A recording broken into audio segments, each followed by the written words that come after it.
సరే ఒకటి అప్పుడు corona first wave second wave 14 days quarantine ఉండాలి అంటారు. ఇప్పుడు ఈ వేరియంట్కి ఎన్ని డేస్ క్వారంటైన్ ఉండాలి? ఇప్పుడు మనకు around 5 to 6 days quarantine is enough. 14 days quarantine అక్కర్లేదు. అంటే మ్యూటేషన్లు డిఫరెన్స్ ఆఫ్ మ్యూటేషన్లు అని అంటారు ఒమిక్రాన్. ఫస్ట్ వేవ్ సెకండ్ మ్యూటేషన్స్కి ఈ మ్యూటేషన్స్కి డిఫరెన్స్ ఏంటి? ఇక్కడ ఏమవుతుందంటే మనం అనుకున్నటువంటి ఆల్ఫా బీటా డెల్టా అండ్ ఇప్పుడు ఒమిక్రాను తర్వాత నేను చెప్పినటువంటి ల్యాంబ్డా కానీ ఇవన్నీ వైరస్లు, ఇది ఇంకొక సులభమైన పద్ధతులు చెప్తా. అసలు మ్యూటేషన్ అంటే ఏంది, ఒక చిన్న విషయం ఆలోచన. సో మనం ఏం చేస్తామంటే మన ఇంటికి తాళం వేసుకొని సినిమాకి వెళ్తున్నాం అనుకో ఫర్ ఎగ్జాంపుల్. సినిమాకి వెళ్తుంటే సరే మనకు ఏదో ఒక ఇంట్లో 10 keys ఉంటే ఒక కీ మనం ఇచ్చి మధ్యలో రావాల్సి వచ్చింది. వచ్చినప్పుడు ఏం చేస్తుంటే ఆ కీ ఓపెన్ చేస్తే రాలేదు, ఇంకో కీ పెడతారు, ఇంకో కీ. ఈ విధంగా ఏదో ఒక కీ తోటి మనం ఓపెన్ చేస్తుంటాం. మ్యూటేషన్ ఏంటంటే ఈ విధంగా బాడీలో ఉన్నటువంటి సెల్స్లోకి వైరస్ పోవడానికి మనం ఒక రిసెప్టార్ అంటే ఒక ఎంట్రీ, ఒక డోర్ను కనుక క్లోజ్ చేస్తే అది అదే డోర్ నుండి ఎంటర్ కావడానికి వేరే ఫామ్లో వస్తుంది. ఓకే, వేరే ఫామ్లో వస్తుంది. వేరే ఫామ్లో రావాలంటే మన జెనెటిక్ స్ట్రక్చర్, మన ఫినోటైపిక్ అంటే మన ఇట్లా కనిపించేది మన ఫినోటైపిక్ అంటాం, మన లోపల ఉన్నటువంటి DNA మన జీనోటైపిక్ అంటాం. ఈ చేంజెస్ ఎట్లా వస్తాయంటే ఆ వైరస్లో ఉన్నటువంటి జెనెటిక్ మెటీరియల్ తోటి చేంజెస్ వస్తాయి. అది న్యాచురల్గా అక్వైర్ చేస్తుంది. న్యాచురల్ అక్వైర్ చేసేసినప్పుడు ట్రై టు ఎంటర్ హ్యూమన్ ఏదైతే హోస్ట్ ఉంటుందో దాంట్లో ఎంటర్ కావడానికి వచ్చేటువంటి ఫామ్ని ఆ జెనెటిక్ మెటీరియల్లో జెనెటిక్ మెటీరియల్ డ్రైవెన్ అవచ్చు, దానిపైన ఉన్నటువంటి రూపంలో మార్పవచ్చు. ఇప్పుడు మైకు ఒమిక్రాన్ చూస్తే 32 వేరియంట్స్ వచ్చేసి దాంట్లో మ్యూటేషన్స్ వచ్చేసినాయి. It is try to enter in to human body with different forms. ఇది మ్యూటేషన్ అంటే. వైరస్కు ఉన్నటువంటి ఒక విలక్షణమైన లక్షణం ఇది. మ్యూటేషన్ అనేది దాని ఒక సొత్తు. It is a survival of existent for a virus. ఇది mutation. First dose second dose వేయించుకున్న వాళ్ళకి కూడా ఈ వేరియంట్ వచ్చే అవకాశం ఉందా? మనకు ఏం చేసాం మనం ఇప్పుడు నేను లాక్ అండ్ కీ థియరీ ఏదైతే ఎక్స్ప్లెయిన్ చేసిందో మీకు, మనం మనకేంటంటే ఆల్ఫా బీటా డెల్టా ఒమిక్రాన్ ఇవైతే ఏ విధంగా ఉన్నాయో మనం చేసినటువంటి వైరల్ జెనెటిక్ మెటీరియల్కి ఏదైతే వ్యాక్సిన్ మనం చేసినామో దీనికన్నా ముందు మీకు ఒకటి తెలియాల్సింది ఏంటంటే alpha beta replace by delta, delta replace plus delta plus minus Omicron ఈ విధంగా వచ్చేసినాయి. కాబట్టి మనం తీసుకున్నటువంటి ద బేసిక్ జెనెటిక్ మెటీరియల్కు తీసుకొని మనం ఒక వ్యాక్సిన్ చేసినాం ఒకటి. నా ప్రాక్టికల్ ఎక్స్పీరియన్స్ దీనికో మీకు నేను చెప్తాను. ఫస్ట్ వేవ్లో వ్యాక్సిన్ లేదు, కొద్దిగా ఫ్యాగ్ ఎండ్లో మనకు వచ్చేసింది అంతే కదా. సెకండ్ వేవ్ వచ్చేసరికి మేము సెకండ్ వేవ్ స్టార్ట్ అయ్యేసరికి ఆల్రెడీ ఫస్ట్ డోస్ ఇంకెవరికి కాలేదు. ఒక సింగిల్ డోస్ పార్షియల్గా ఎవరైతే వ్యాక్సినేషన్ చేసుకున్నారో 90 years 95 years వాళ్ళకు కూడా నేను ఒక డోస్ వేసుకున్నా 2 డోసులు వేసుకున్నా చూస్తే వాళ్ళకి లంగ్ ఇన్వాల్వ్మెంట్ చాలా తక్కువ ఉండే. వ్యాక్సిన్ అనేది డెఫినెట్గా 100% దీనికి డౌటే లేదు, ఎంతో కొంత మనకు ప్రొటెక్షన్ చేస్తున్నది. ఇమ్యూనిటీ అనేది మనకు ప్రొటెక్షన్ చేస్తున్నది, దాంట్లో డౌటే లేదు. ఎంత మనకు తప్పని పరిస్థితులు. కాబట్టి ఏంటంటే వ్యాక్సిన్ పైన ఇప్పటికీ కొంతమందికి ఇన్హిబిషన్స్ ఉన్నాయి. అటువంటి ఇన్హిబిషన్స్ తీసేసి గవర్నమెంట్ ఎప్పుడు ఒక statement without any proof, without any scientific evidence ఎప్పుడు ఇవ్వదు, వాళ్ళు ఎవరు ఇచ్చినప్పటికీ. వ్యాక్సిన్ అనేది మనకు కొంతవరకైనా మనకు ప్రొటెక్షన్ చేస్తుంది. సెకండ్ డోస్ అది ఎవరికైతే అయిపోయిందో ఇప్పుడు థర్డ్ డోస్ చూస్తే హాస్పిటల్ అడ్మిషన్స్ అనేటి నెంబర్ ఆఫ్ కేసెస్ పెరిగిన, అడ్మిషన్స్ చాలా తక్కువ ఉన్నాయి, లంగ్ ఇన్వాల్వ్మెంట్ అనేది లేనే లేదు. ఇది న్యాచురల్గా వచ్చినటువంటి చేంజెసా వ్యాక్సిన్ అనేది మనకు ప్రొటెక్షన్ చేస్తుంది అనేది బిట్ డిబేటబుల్. బట్ డెఫినెట్లీ మనకైతే వ్యాక్సిన్ రిజల్ట్స్ చూపించినట్టే కదా. కాబట్టి సెకండ్ డోస్ ఏదైతే మీరు అన్నారో సెకండ్ డోస్ థర్డ్ డోసెస్ అది బూస్టర్ డోసెస్ తోటి ఒమిక్రాన్ ప్రొటెక్షన్ చేస్తుందంటే partial it may protect. Vaccine వేసుకున్న వాళ్ళ పరిస్థితి, వాళ్ళకి ఈ వేరియంట్ త్వరగా వచ్చే అవకాశం ఉంటుందా? లేదు, ఇప్పుడు ఎవరికైనా మనకు ఇప్పుడు మనం చూస్తున్నటువంటి కమ్యూనిటీలో ప్రస్తుతం మాత్రం ఆ ఒమిక్రాన్ ఒక విరులెన్స్ అంటాం, మనం అటాకింగ్ నేచర్ అనేది మనకు తక్కువనే ఉంది. కాబట్టి ఎవరు అనేది మనకు, కాకపోతే ఏంటంటే ఒమిక్రాన్లో ఒక గ్రూపు, ఏ ఏజ్ గ్రూప్ ఏంటంటే మనకు bit older age group, second ఏంటంటే క్యాన్సర్ పేషెంట్స్, HIV పేషెంట్స్, ఎవరైతే కిడ్నీ ట్రాన్స్ప్లాంటేషన్, లివర్ ట్రాన్స్ప్లాంటేషన్ అయితే, బోన్ మ్యారో ట్రాన్స్ప్లాంటేషన్ ఎవరైతే అయిందో వీళ్ళకి కొన్ని రకాలటువంటి మెడిసిన్స్ ఇస్తుంటాం మేము. వాళ్ళకి మేము ఏంటంటే న్యాచురల్గానే ఇమ్యూన్ సప్రెషన్ మేము చేయాల్సి వస్తుంది. సో అటువంటి పేషెంట్స్కి ఏంటంటే కొద్దిగా రోగ నిరోధక శక్తి తక్కువ ఉంటుంది. కాబట్టి ఈ ఏజ్ గ్రూప్ వాళ్ళు టిల్ దిస్ థర్డ్ వేవ్ మన ఒమిక్రాన్ పోయేంత వరకు వాళ్ళు జాగ్రత్తగా ఉండటం అనేది చాలా చాలా చాలా ఈ టీవీ ఛానల్ మాధ్యమంగా నేను చెప్పేది ఏంటంటే ఈ గ్రూప్ వాళ్ళు చాలా జాగ్రత్తగా ఉండడం అవసరం అండి. Till this third wave complete పోయేంత వరకు ఈ group maybe vulnerable to have a mortality, అంటే ప్రమాదం జరిగే అవకాశం వీళ్ళకి ఎక్కువ ఉంది. ఈవెన్ దో ఏజ్ ప్రజెంటేషన్ చూస్తే మనకు అరౌండ్ 59 ఇయర్స్ యావరేజ్, మనకు 59 years average first and second wave తో ఏజ్ గ్రూప్. ఇక్కడికి వస్తే మనకి ఏంటంటే 30స్కి వచ్చేసింది ఏజ్ గ్రూప్.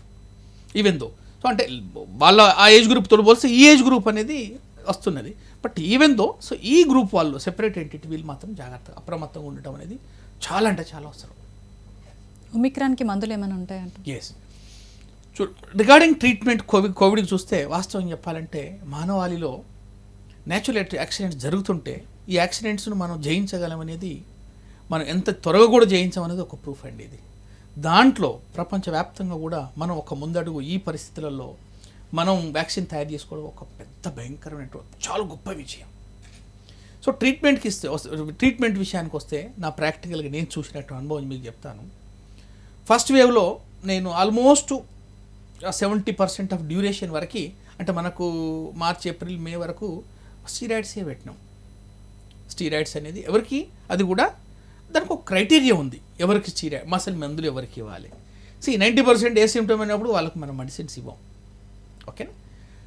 ఎవరికి మెడిసిన్స్ ఇవ్వాలి, ఎప్పుడు మెడిసిన్స్ ఇవ్వాలి అనేది చాలా చాలా చాలా ఇంపార్టెంట్ క్వశ్చన్ కోవిడ్లో.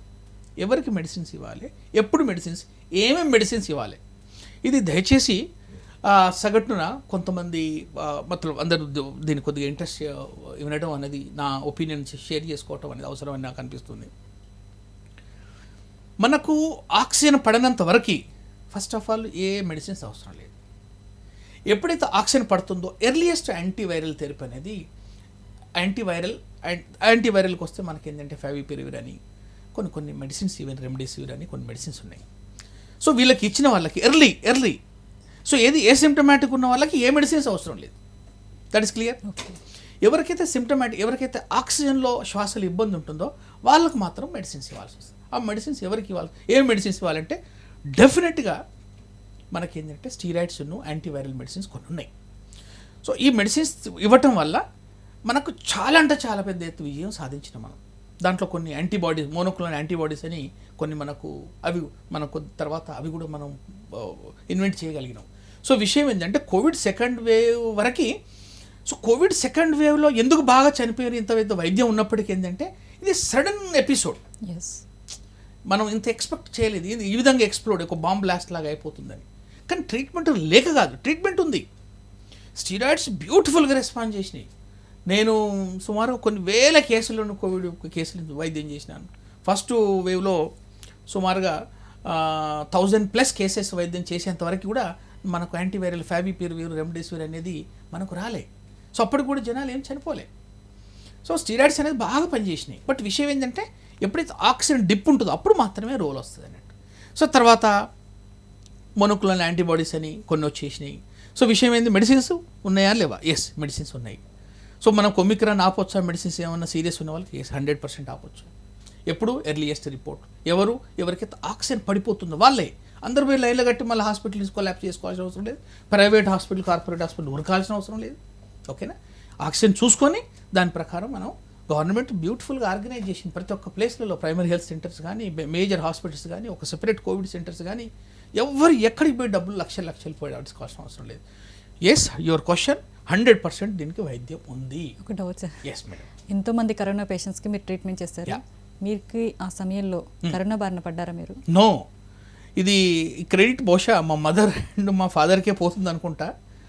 ఐ డోంట్ నో రీజన్ ఏంటంటే, మనకు ఎవరు కరోనా బారిన పడ్డారు, ఎవరు పర్లేదు అనేది, ఇది ఎందుకు పడ్డారు అనేది క్వశ్చన్ అనేది ఇట్స్ వెరీ డిఫికల్ట్ క్వశ్చన్. కానీ నేను వేల కొద్ది cases, yes I took all the precautions.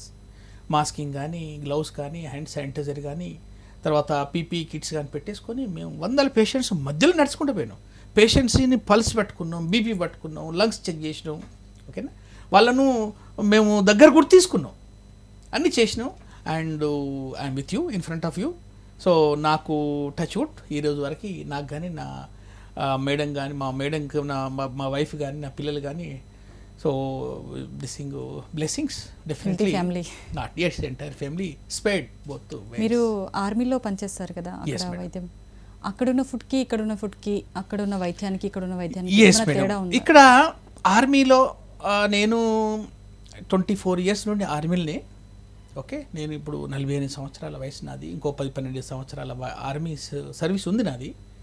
So some reasons ఏంటంటే నాకు కోవిడ్ చూసిన తర్వాత హ్యుమానిటీలో అంటే నా మనసు కొద్దిగా కదిలింది, అనిపించింది నేను even though I'm living a luxurious life in army, that is kind and courtesy of my Indian army, mighty respectable, one of the powerful, the great Indian mighty army. అయినప్పటికీ నేను అనుకున్నాను భరతమాత సేవ అనేది, సో గత 24 ఇయర్స్ నాకు చేసింది సరిపోయి సమాజంలో నా ఊరు ప్రజలకు, నా బంధుమిత్రులకి, సమాజంలో కూడా కొంత నా వంతు కర్తవ్యం ఏమైనా ఉందో అనే ఆలోచనతో నేను విఆర్ఎస్ పెట్టి గత 4-5 డేస్ బ్యాక్ నేను వచ్చిన. 4-5 రోజులు అయింది నేను విఆర్ఎస్ పెట్టి. సో మీ క్వశ్చన్కి ఏంటంటే, ఎస్ ఇప్పుడు now I'm in a position to answer you question since I left army 4-5 days back. Armed forces Covid, civil Covid, your question. So armed forces ఏంటంటే ఒక డిసిప్లిన్డ్ ఆర్గనైజేషన్, దాంట్లో ఇన్ఫ్రాస్ట్రక్చరు చాలా బాగుంటుంది.